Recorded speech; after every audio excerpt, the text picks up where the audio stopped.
الحمد لله رب العالمين،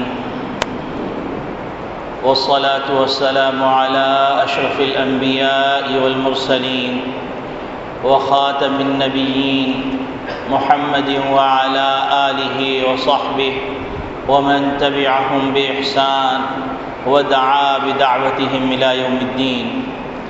أما بعد، فأعوذ بالله من الشيطان الرجيم. بسم الله الرحمن الرحيم.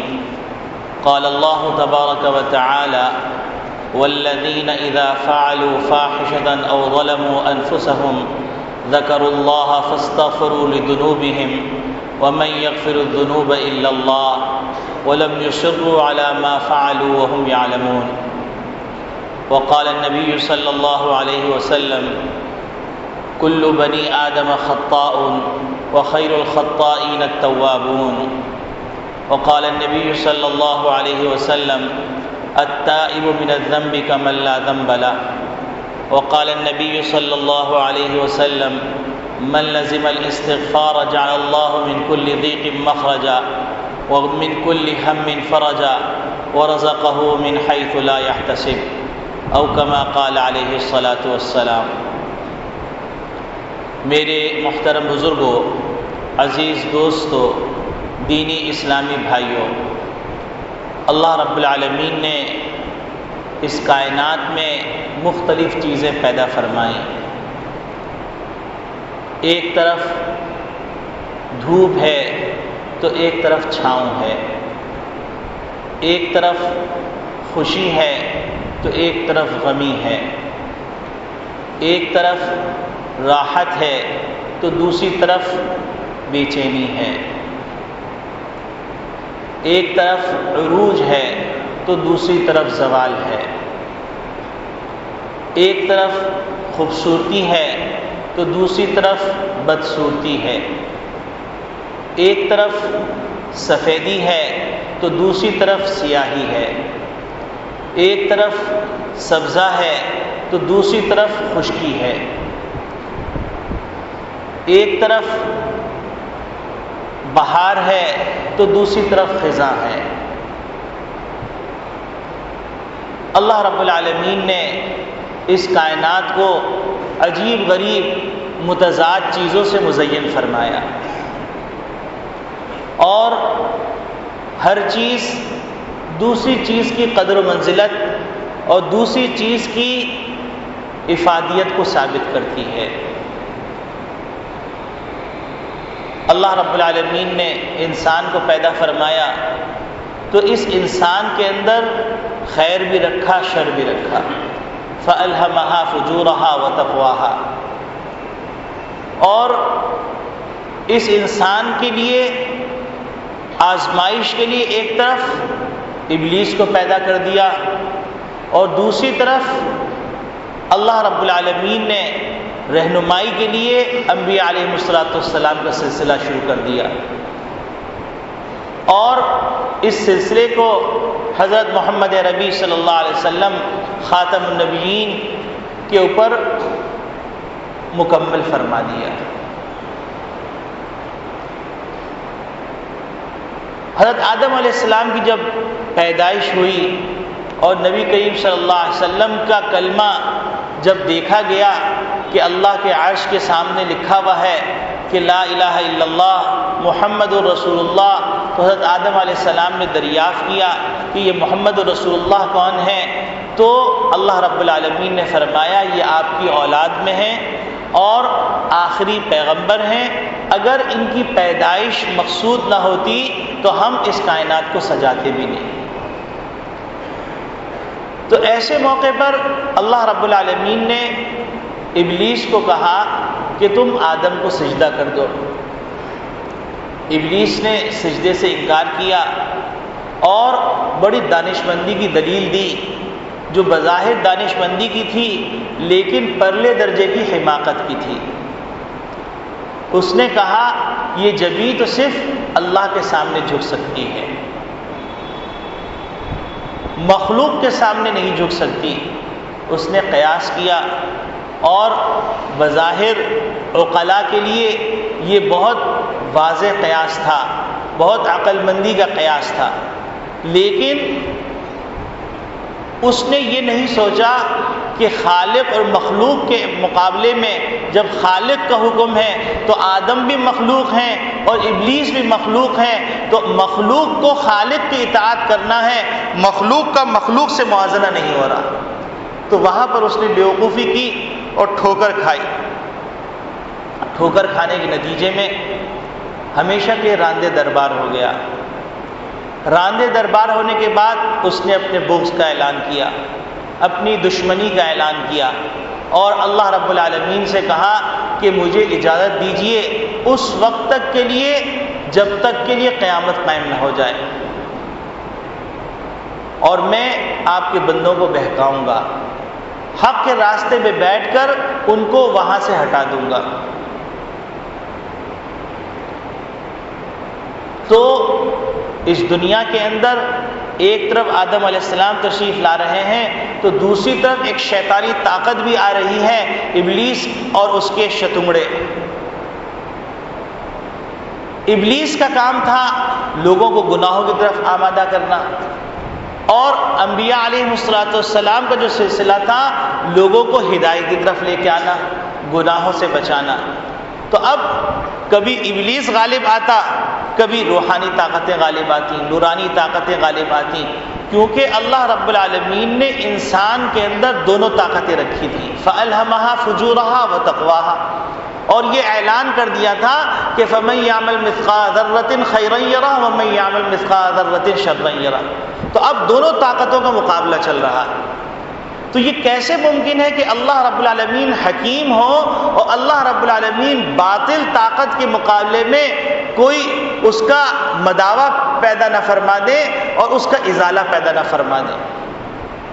تو اللہ رب العالمین نے جہاں گناہوں کو پیدا فرمایا تو وہاں پر اللہ رب العالمین نے گناہوں کا تریاق بھی پیدا فرمایا کہ اگر انسان سے گناہ ہو جائے تو انسان توبہ کر لے۔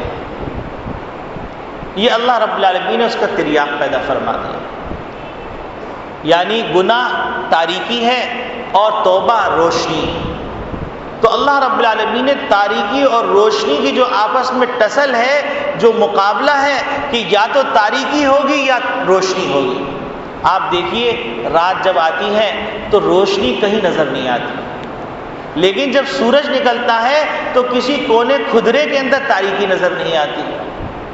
تو یہ ایک مقابلہ چل رہا ہے اور یہ مرتے دم تک چلتا رہے گا۔ اس مقابلے میں کبھی طاغوتی طاقتیں غالب آئیں گی، کبھی ملکوتی طاقتیں غالب آئیں گی۔ اللہ ولی الذین آمنوا یخرجہم من الظلمات الی النور۔ اللہ رب العالمین اور اللہ رب العالمین کے ماننے والے جتنے بھی ہیں وہ لوگوں کو ظلمات سے نکال کر نور کی رہنمائی کرتے ہیں۔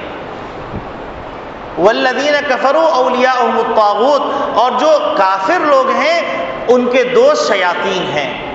یخرجونہم من النور الی الظلمات، ان کو روشنی سے نکال کر تاریکی میں داخل کر دیتے ہیں، اور روشنی کو تاریکی ثابت کرتے ہیں، تاریکی کو روشنی ثابت کرتے ہیں، اور اس طرح نکیل ڈال کے گھسیٹتے ہیں کہ انسان سمجھ ہی نہیں سکتا۔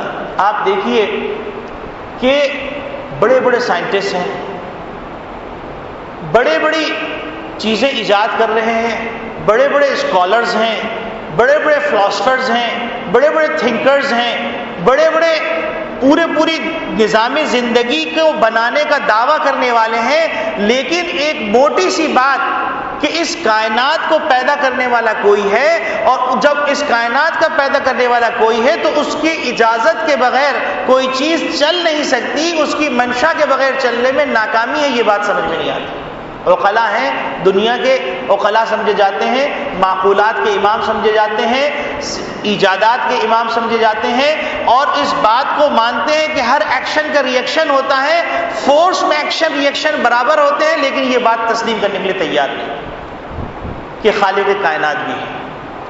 اپنے ہاتھ سے بناتے ہیں بت، اپنے ہاتھ سے بت بنا کر اس کے سامنے سجدہ ریز ہو جاتے ہیں، اس سے منتیں مانگتے ہیں، اور انسان کے جسم میں جب روح ہے اس وقت انسان عاجز ہے. تو جب انسان کے جسم سے روح نکل جاتی ہے اور انسان قبر میں چلا جاتا ہے تو اس قبر سے فریاد کرتے ہیں اور عقلاء سمجھے جاتے ہیں.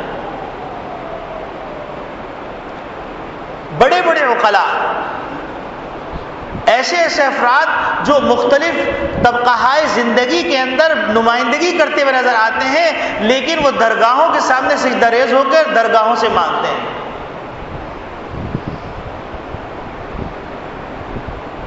اور پھر ایسی باتوں کو پروموٹ بھی کیا جا رہا ہے اور بتلایا جا رہا ہے کہ کوئی بچہ غائب ہو گیا، نرس نے اغوا کر لیا، اس کے بعد درگاہ پہ گئے، درگاہ پہ مانگا تو وہ بچہ مل گیا. اب بظاہر تو یہ لگ رہا ہے کہ بچہ غائب ہوا اور مل گیا، لیکن سوچنے کی بات یہ ہے کہ یہ کون سی بات کا پروپیگنڈا کیا جا رہا ہے کہ پہلے ایک چیز کو ہاٹ ٹاپک بنایا گیا، گرما گرم بحث بنا دی گئی کہ ایک بچہ لاپتہ ہو گیا، کہ پوری قوم متوجہ ہو گئی. پھر اس کے بعد ایک چھوٹی سی خبر نشر کر دی کہ درگاہ پہ جاتے ہوئے دکھایا گیا، درگاہ سے مانگا گیا تو وہ نرس بھی پکڑی گئی، لوگ بھی پکڑے گئے، تمام لوگ پکڑے گئے اور بابا نے یہ کام کر دیا. ایمان گیا.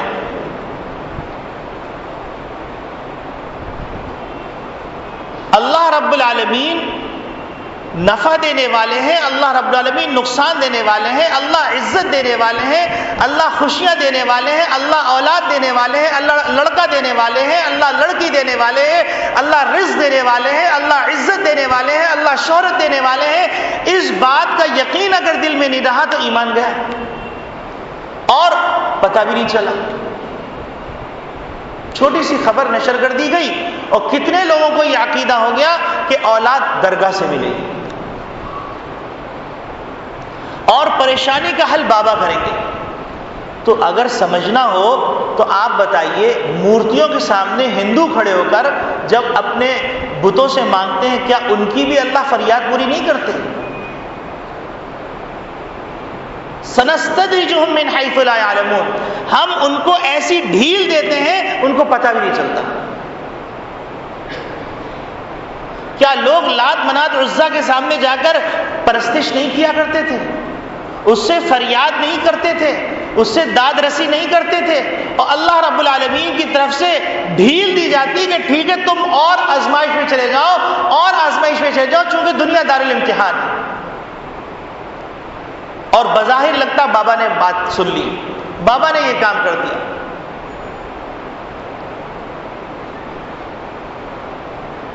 تو اس وقت باطل طاقتیں مختلف شکلوں کے اندر، مختلف روپوں کے اندر، کلچر کے نام پر، مذہب کے نام پر، عبادت کے نام پر، تصوف کے نام پر، خانقاہ کے نام پر اور مختلف شکلوں کے اندر ایمان کے اوپر ڈاکے ڈال گئے. اور بھولے بھالے انسانوں کو پتہ بھی نہیں چلتا کہ کتنی بڑی متاع ضائع ہو گئی. وائے ناکامی متاع کارواں جاتا رہا، وائے ناکامی متاع کارواں جاتا رہا، کارواں کے دل سے احساس زیاں جاتا رہا. اب کارواں کو یہ بھی پتہ نہیں کہ اس کی کتنی متاع لٹ چکی ہے، اس کا کیا کچھ لٹ چکا ہے. آپ سوچئے، ایمان جو ہے یہ لفظوں کا نام نہیں ہے، دل کے یقین کا نام ہے. اگر دل کی کیفیت بدل گئی تو ایمان خطرے میں چلا گیا. کون سی خدمت ہو گئی؟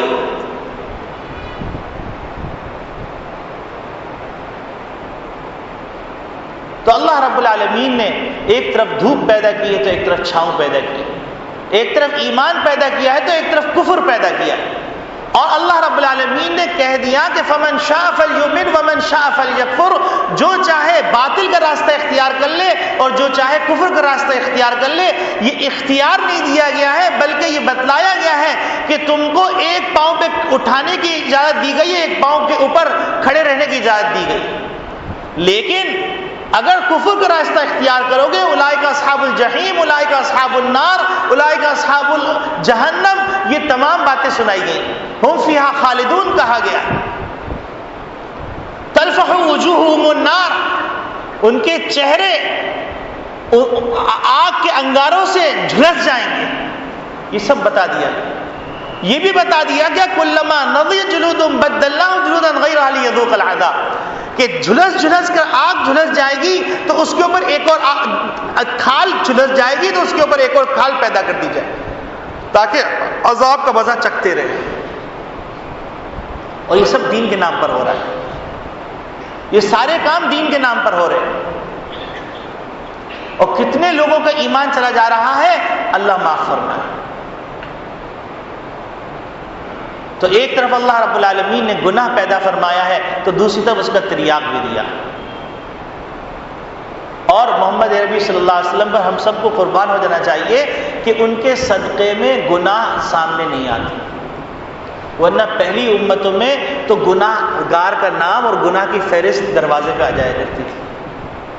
اللہ رب العالمین نے محمد نبی صلی اللہ علیہ وسلم صدقے میں اس کو بھی پوشیدہ کر دیا, ورنہ اللہ رب العالمین اس پردے کو چاک فرما دے تو کوئی آدمی کسی کو منہ دکھانے کے قابل نہ رہے.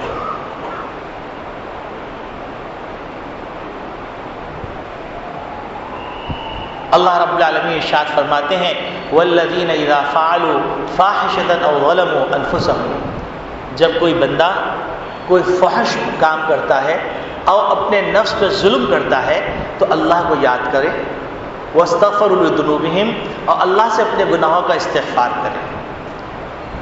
ومن یغفر الذنوب الا اللہ, اللہ خود فرما رہے ہیں کہ کون ہے جو گناہوں کو بخش دے گا.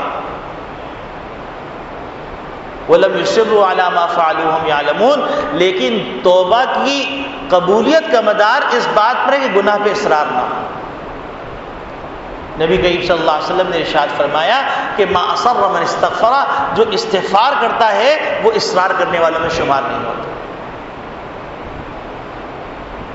تو انسان کو شیطان نے گناہوں کے اندر ڈال دیا. اب گناہوں میں ڈال کر اس خبیث نے ایک اور حملہ کیا کہ اس کے اوپر نا امیدی بھی ڈال دی کہ تیرے گناہ اتنے, تیرے گناہ اتنے, تیرے گناہ اتنے, تیرے گناہ اتنے, تو کس وجہ سے توبہ کرے. ایک طرف کہہ رہے ہیں اللہ اکبر, اللہ سب سے بڑا ہے, پوری کائنات میں جتنی چیزیں ہیں ان سے بڑا ہے, تو گناہ بھی کائنات کا حصہ ہے تو اللہ اس سے بڑا ہے. تو کیا اللہ بڑے سے بڑے گناہ کو معاف کرنے پہ قدرت نہیں رکھتا؟ لیکن شیطان یہ کہتا ہے کہ تو توبہ کس منہ سے کرے گا, تجھے شرم نہیں آتی. ایک تصادم برپا کر رکھا ہے, نا امیدی کی انتہا کو پہنچا دیتا ہے, اور پھر سورہ زمر کی وہ آیات بھلا دیتا ہے یا عبادی الذین اسرفوا علی انفسہم لا تقنطوا من رحمت اللہ, اے ایمان والو, اے وہ لوگو, اے میرے بندو. اب آپ دیکھیے اللہ رب العالمین کا خطاب کا اسلوب دیکھیے کہ اللہ رب العالمین بندوں کو, وہ بندے جو اللہ کے نافرمان, الذین اسرفوا جو موصول صلہ ہے, جو صفت بن رہی ہے عبادی کی, وہ نافرمان بندوں کی صفت ہے کہ وہ بندے جو کہ اپنی نفسوں میں ظلم کرنے والے ہیں, ان کو اللہ رب العالمین کہہ رہے یا عبادی الذین اسرفوا, اے میرے بندو. یعنی اللہ کی رحمت ٹھاٹے مارنے لگی کہ یا عبادی الذین اسرفوا علی انفسہم, کہ اے میرے بندو, الذین اسرفوا علی انفسہم, جن نے اپنی نفسوں پہ ظلم کیا, ان کو اللہ کہہ رہے میرے بندو.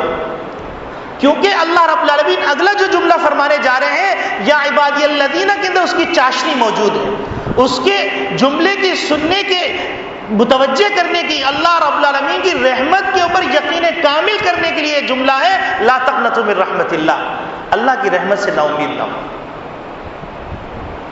لیکن شیطان بھی خبیث ہے, وہ لگا رہتا ہے کہ تو یوں تو یوں تو یوں تو یوں, نا امیدی کی انتہا کو پہنچا دیتا ہے.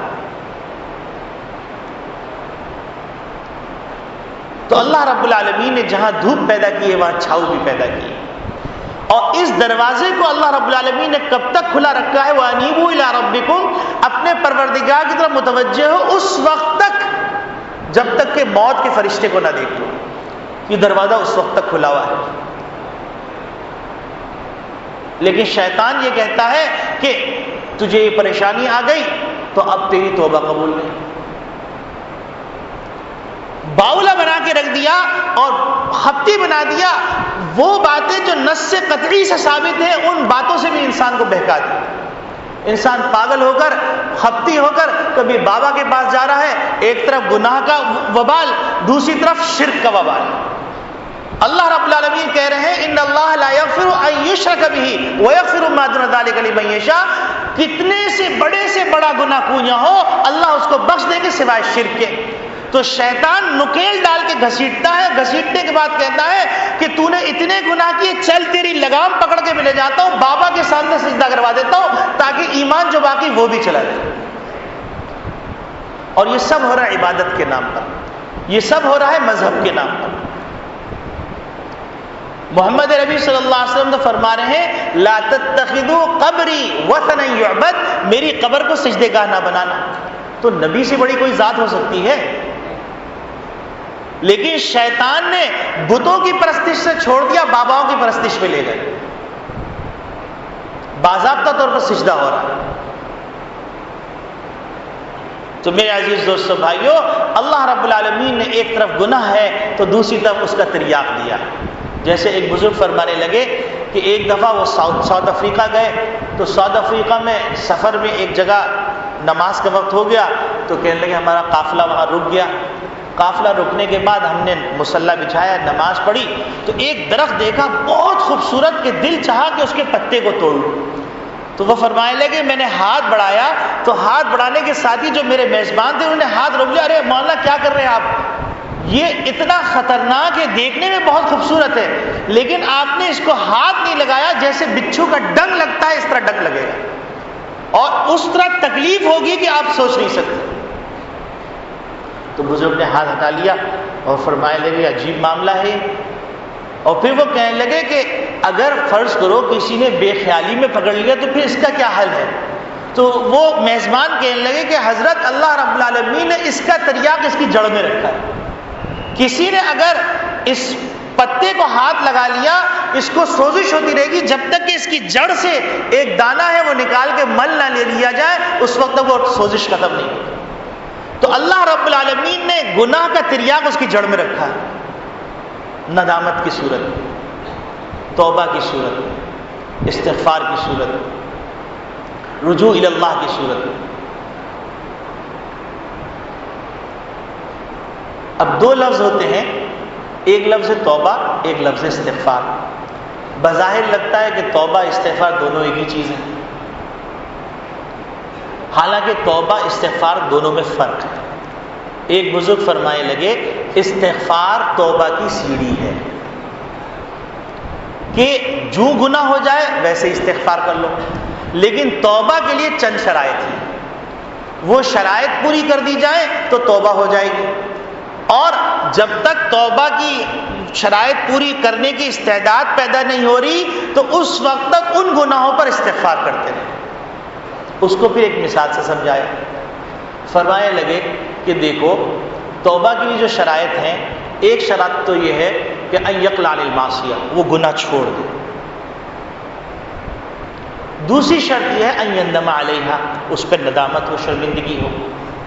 یہ دو شرطیں تو انسان کسی نہ کسی درجے میں حاصل کر لیتا ہے، گناہ بھی چھوڑ دیتا ہے اور اس پر ندامت بھی ہو جاتی ہے۔ لیکن تیسری شرط جو ہے ان یعزم عزما جازما الا یعود الی مثلها، کہ پختہ ارادہ ہو کہ اس گناہ کی طرف نہیں پھٹکوں گا، یہ شرط پوری کرنا مشکل ہوتا ہے۔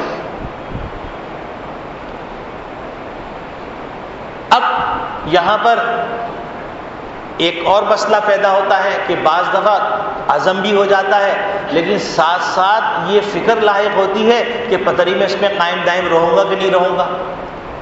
تو وہ بزرگ فرمائے لیں کہ میاں تمہارا کام عزم کرنا ہے، باقی کام اللہ کا ہے تو تم اللہ سے مانگ لو، عزم کے منافی نہیں۔ یہ خدشہ کہ میں اس پہ قائم رہ سکوں گا یا نہیں رہ سکوں گا، یہ خدشہ عزم کے خلاف نہیں۔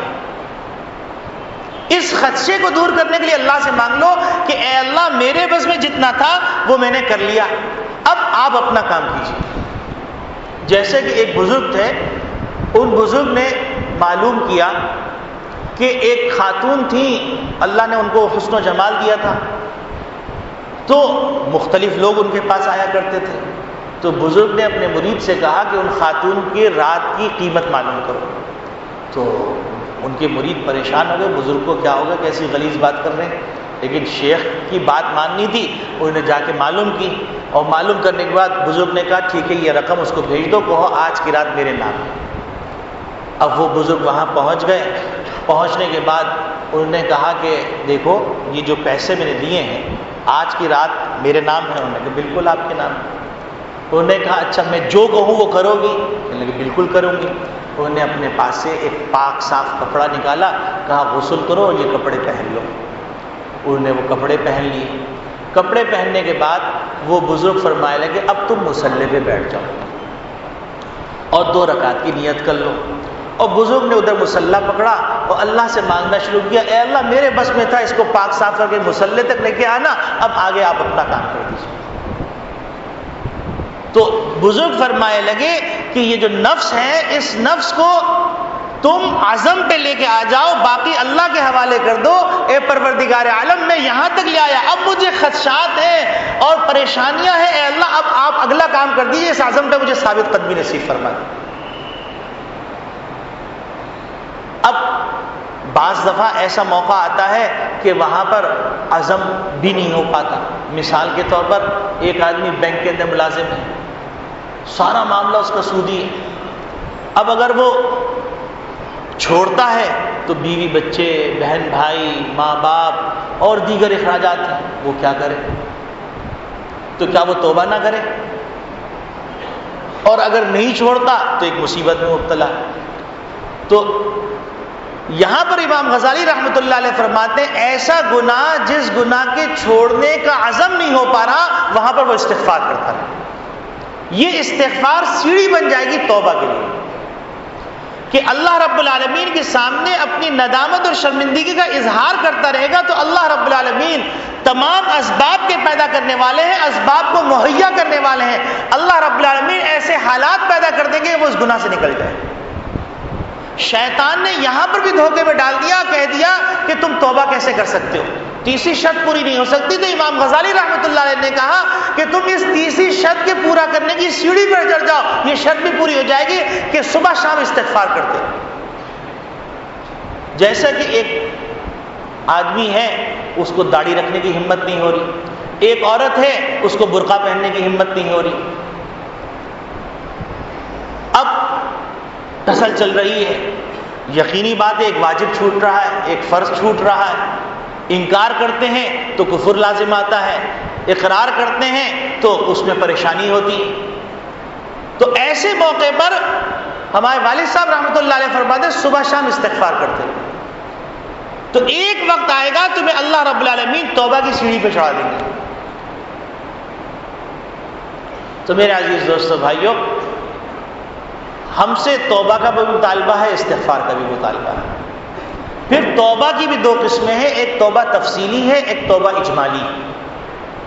توبہ اجمالی یہ ہے کہ انسان اپنے پورے گناہوں کا استحضار کرے, پورے گناہوں کا, اور استحضار کرنے کے بعد اللہ رب العالمین سے کہہ دے کہ اے اللہ میں تمام گناہوں سے آپ کے سامنے ندامت اور شرمندگی کا اظہار کرتے ہوئے, حتیٰ کہ نبی کریم صلی اللہ علیہ وسلم نے قربان جائیے کہ آپ صلی اللہ علیہ وسلم نے مسئلہ آسان کر دیا, فرمائے لگے فَإِن لَمْ تَبْكُوا تَبَاكُوا, اگر رونا نہیں آ رہا رونے کی شکل بنا دو, اللہ اس پہ بھی عطا کر دے گا. اللہ کے سامنے گڑ گڑائیے, اللہ کے سامنے توبہ کیجئے. توبہ کرنے کے بعد اللہ سے کہیے کہ اے اللہ میں تمام گناہوں سے توبہ کرتا ہوں اور وعدہ کرتا ہوں کہ اب نہیں پھٹکوں گا. اب یہ تو توبہ اجمالی ہو گئی. اس کے بعد توبہ تفصیلی کا مرحلہ آتا ہے. توبہ تفصیلی کا مرحلہ کیا ہے؟ توبہ تفصیلی کا مرحلہ یہ ہے کہ بیٹھے اور سوچے کہ میں نے اپنی زندگی میں بلوغت کے بعد سے کتنی نمازیں چھوڑی. ایک اندازے کے مطابق نمازیں لکھ لیں, ایک اندازے کے مطابق روزے لکھ لیں, ایک اندازہ کے مطابق زکوٰۃ کا حساب لکھ لیں, اور ایک اندازے کے مطابق حج کب فرض ہوا, اب چونکہ تاخیر ہو گئی اس پہ توبہ استغفار کرو, فوراً حج کی تیاری کریں. یہ شیطان کا دھوکہ ہوتا ہے کہ میری بیٹی بڑی ہے, اس کی شادی کرنی ہے, میرے اوپر اتنی ذمہ داریاں ہیں. حج کے فرائض کی جو شرائط ہے اس میں کہیں یہ نہیں لکھا ہوا کہ بیٹی ہوگی تو حج نہیں کر سکتی. حج فرض ہو گیا تو حج کرنا ہے. تو یہ جب بنا لیا پرچہ, بنانے کے بعد تھوڑا تھوڑا کر کے آگے بڑھنا شروع کریں, قضاء عمری کریں. ہر فرض نماز کے ساتھ فرض نماز پچھلی پڑھیں, یہاں پر بھی شیطان ایک وار چلاتا ہے، کہتا ہے کہ بھئی سنت موقدہ پڑھنے کی ضرورت نہیں ہے، یعنی موجودہ سنت ماضی کی نہیں، موجودہ سنت موقدہ پڑھنے کی ضرورت نہیں، بس فرض پڑھو، فرض کے ساتھ دوسرا فرض پڑھ لو۔ لیکن یہ مسئلہ غلط ہے۔ مسئلہ یہ ہے کہ فرض پڑھو، فرض کے بعد سنت موقدہ پڑھو، پھر فرض کی قضا کر لو۔ ایک اور فلسفہ چلا ہوا ہے کہ قضاء عمری نہیں، حالانکہ نبی کریم صلی اللہ علیہ وسلم کی صریح روایت موجود ہے، قرآن کریم کی آیت موجود ہے کہ جب ذمے پہ ایک چیز فرض ہو گئی تو وہ ادائیگی کے بغیر ثابت نہیں ہوتی، اور نبی کریم صلی اللہ علیہ وسلم نے صراحتاً فرمایا من نام عن صلاۃ او نسیھا، جو آدمی نماز سے سو گیا یا وہ بھول گیا، فلیصلیھا اذا ذکرھا، جب وہ یاد آئے اس کو پڑھے، فإن ذلک وقتھا، یہی اس کا وقت ہے۔ تو یہ کس نے پتہ نہیں کس بیوقوف نے پٹی پڑھا دی، اور یہ سب دینداری کے نام پہ ہو رہا ہے۔ اور ایک بڑا طبقہ وجود میں آ گیا ہے جو یہ کہہ رہا قضاء عمری نہیں، حالانکہ قرآن کے نصوص، حدیث کے نصوص اس کے بالکل خلاف ہے۔ قضاء عمری شروع کرے، توبہ تفصیلی کی سیڑھی ہے، پھر اس کے بعد زکوٰۃ کی ادائیگی شروع کرے، پھر اس کے بعد روزوں کی ادائیگی شروع کرے، پھر اس کے بعد حج جیسے ہی یاد آ جائے ویسے ہی حج فوراً ادا کر دے۔ اس کے بعد اہل حقوق جو ہیں، حقوق العباد، ان حقوق العباد کی ادائیگی کی فکر کرے۔ مثلا کسی کی دل آزاری کی ہے، کسی کی غیبت کی ہے، کسی کو ناراض کیا ہے، کسی کو گالی دی ہے، کسی کا حق غصب کیا ہے، کسی سے قطع تعلق کیا ہے، کسی سے بد اخلاقی کی ہے، کسی کو تھپڑ مارا ہے، تو ان تمام اہل حقوق سے معافی مانگے۔ اور اب معافی مانگنے کے اندر دو صورتیں ہیں۔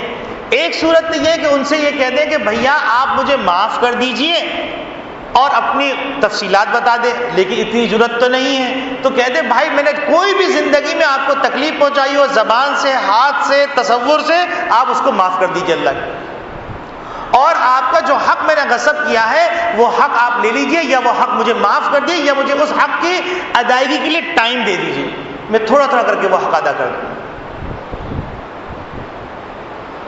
اور اگر اس دوران اس کا انتقال ہو جاتا ہے تو حضرت تھانوی رحمۃ اللہ علیہ فرماتے ہیں کہ نصوص سے معلوم ہوتا ہے کہ اللہ رب العالمین اپنی شان کریمی سے اہل حقوق کو راضی کر دیں گے اور اس کو معاف کر دیں گے۔ اور اس کے نص کو ذکر فرماتے ہیں کہ جیسے کہ بنی اسرائیل میں ایک شخص تھا، اس نے 99 قتل کیے تھے، یہ واقعہ بار بار آپ لوگوں نے سنا ہوگا، تو اس 99 قتل کے بعد اس نے 100 قتل کیے، 100 قتل کرنے کے بعد پھر بھی وہ نا امید نہیں ہوا اور توبہ کے جذبے سے آگے بڑھا، اس کو توبہ کی توفیق ملی، پھر اس کو بستی کی طرف رہنمائی ملی، تو مرتے مرتے وہ بستی کی طرف بڑھنے لگا، تو اللہ رب العالمین نے جب موت کے فرشتے آئے تو رحمت کے فرشتوں کو حکم فرمایا کہ روح لے کے جاؤ۔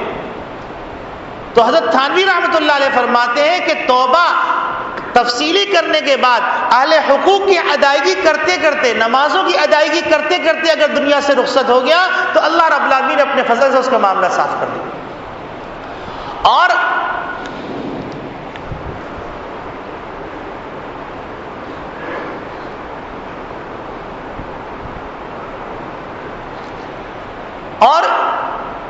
اسی طریقے سے ایک آدمی نے توبہ تفصیلی کر لی، اہل حقوق سے معافی مانگ لی، معافی مانگنے کے بعد اب وہ چلا گیا، اللہ معاف کر دیں گے، لیکن یاد رکھیے انسان حقوق کا ایسا عجیب غریب معاملہ ہے کہ حدیث شریف میں آتا ہے کہ ایک آدمی اللہ کی راہ میں شہید ہو گیا تو اس کا خون کا قطرہ گرنے سے پہلے اس کو بخش دیا جائے گا الا الدین، سوائے قرضے کے۔ شہادت کا درجہ جس سے بڑا کوئی درجہ نہیں ہے، اور شہداء کو نبیین، صدیقین اور صالحین کے ساتھ ذکر کیا گیا قرآن میں، ان کے قرضہ بھی معاف نہیں ہو رہا۔ تو آج جو لوگ غفلت میں پڑے ہوئے ہیں، لوگوں سے مال خرید لیا اور ان کی جوتیاں گھسوا رہے ہیں، لوگوں سے قرضہ لے لیا، ان کے چیک باؤنس ہو رہے ہیں، لوگوں کو پریشان کر رہے ہیں، تو اس پریشانی کا وبال جو ملے گا سو ملے گا، اور اس کے ساتھ اللہ کی طرف سے جو پھٹکار اور عذاب ملے گا وہ الگ ہے۔ اور لوگوں کو احساس نہیں ہے، خوش فہمی مبتلا ہے کہ ہم بہت اچھے ہیں، ہم بڑے دیندار ہیں۔ 100 بلیاں کھا کر، 100 چوہے کھا کر ایک بلی حج کو جاتی ہے تو اس حج کا کیا فائدہ؟ دنیا میں ایسے لوگ ہیں رمضان مبارک میں قسم کھا کے کہہ رہے قسم خدا کی میرے پاس ایک پیسہ نہیں ہے، قرض ادا نہیں کر سکتا اور میں تو خود کوڑیوں کا محتاج ہوں، اور 3 دن بعد پتہ چلتا ہے پوری فیملی کو لے کے عمرے پہ چلے گئے۔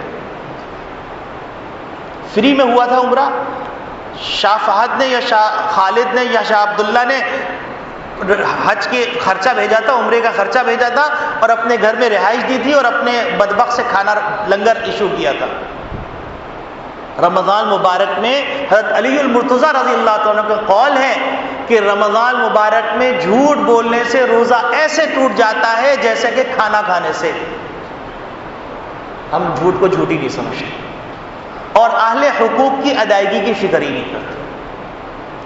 پھر شیطان کی بدبختی دیکھیے کہ ایک طرف شیطان نے یوں چکر چلایا کہ لوگوں کو جب سیدھے راستے پہ آنے لگتے ہیں تو وہاں سے ادھر کر دیتے ہیں، لیفٹ رائٹ زگ زیگ کر کے دو باولا بنا کے بھیج دیتے ہیں۔ دوسری طرف نیکی کی طرف کوئی آیا تو اس سے کہا جاؤ جا کے حرم میں ایک نماز پڑھ لو، 1,00,000 نمازوں کا ثواب قضائے عمری ہوگی۔ نہ کسی حدیث سے ثابت، نہ کسی قرآن سے ثابت، نہ کسی بزرگ کے قول سے ثابت، پتہ نہیں کہاں سے یہ اجتہاد کیا۔ ابلیس نے بھی اجتہاد کیا تھا، یہ بھی اجتہاد کر رہے اور سمجھ رہے امام ابو حنیفہ کے برابر ہے۔ اسی طریقے سے ایک نیا اجتہاد چلا ہے، وہ اجتہاد یہ چلا ہے کہ رمضان مبارک کے اندر 4 رکعت نفل پڑھی جائے اور اس میں پہلی رکعت میں سورہ اخلاص پڑھا جائے اور آیت الکرسی پڑھی جائے تو قضائے عمری ادا ہوگی۔ اور یہ باقاعدہ SMS چلے ہیں رمضان میں، لوگ پوچھنے آ رہے ہیں کہ بھئی یہ کوئی نیا فلسفہ آیا ہے؟